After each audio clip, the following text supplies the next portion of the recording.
All right. Hey guys, coming at you live from Rimrock Wellness Center. Today we're going to talk about a sneaky cause of low back pain. See it all the time in the office, and it's the psoas muscle.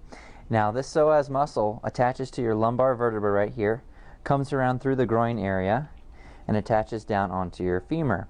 What it does is this motion here, raises your leg up. So it's one of the hip flexors. So to look at from another view, the psoas attaches around here in your lumbars. That's why it can feel like a very hard to pinpoint pain in your low back or to the side of your low back in this area, and it can sometimes wrap around and give you some groin pain as well. Hard to figure out where it's coming from. Usually what causes this is activities in a funky position. You know, if you're working on some plumbing, doing this, picking up a bunch of bags, doing this type of motion, you're in the gym doing a lot of high intensity lunges, bunch of reps. Sometimes you just do it just wrong and you twist it and you can strain that psoas. Now one of the reasons this is a problem is because many of us have weak or inhibited psoas muscles in the lengthened position. Because we're sitting in this flex position so much, the psoas is shortened all the time and we're not really working it in its lengthened position.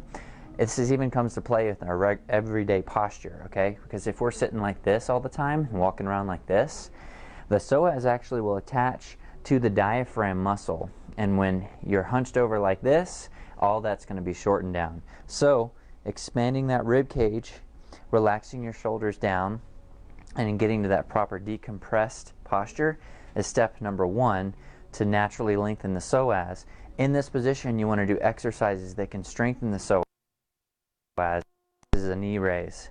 So one way that you can add a little bit to the knee raise is to take an exercise band, lay on your back, wrap it around both feet, get into that decompressed position here, and then you're going to raise one leg at a time, trying to stabilize best you can while breathing. You don't even have to do reps. What can help you is just doing a hold and trying to stabilize your spine, keeping your shoulder blades touching the table, keeping your chin tucked. 20 to 30 seconds on each side, strengthening that psoas in the lengthened position. Now let me show you my favorite exercise to help get you out of that pain almost instantaneously. Okay, so check it out. I'm going to come over here, take something with a nice solid edge like the end of a barbell, a dumbbell, or something like a tennis ball. You're going to put it on the ground, don't fall over. Then you're going to push that into where you feel it in that psoas. So in that psoas muscle, you may feel trigger points in that muscle, maybe more upper, maybe middle, maybe more lower. You're going to find that. What's important with this, don't push onto your intestines, okay? You want to come around the side and the tissues and get to where you feel it in that muscle, okay? So you're going to get in that position. Going to find that tender spot. There's mine. I'm going to come in to the side, push into that muscle. Now I feel it really good. I'm going to bring my arms up here, and I'm going to take deep breaths in and out. From here, you can bend your knee.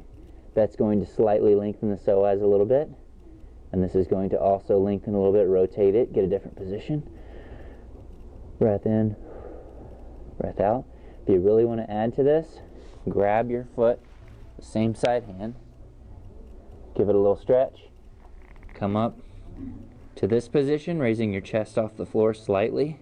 Don't want to get too much extension, just more of a coming off the ground a little bit. What that's going to do is you're going to do your own self trigger point work on that muscle belly and help to relax and lengthen that muscle. Final note is it can help to get a trained therapist to go in there and actually work those tissues really good and then help you find and pinpoint those areas so that you can then do that at home.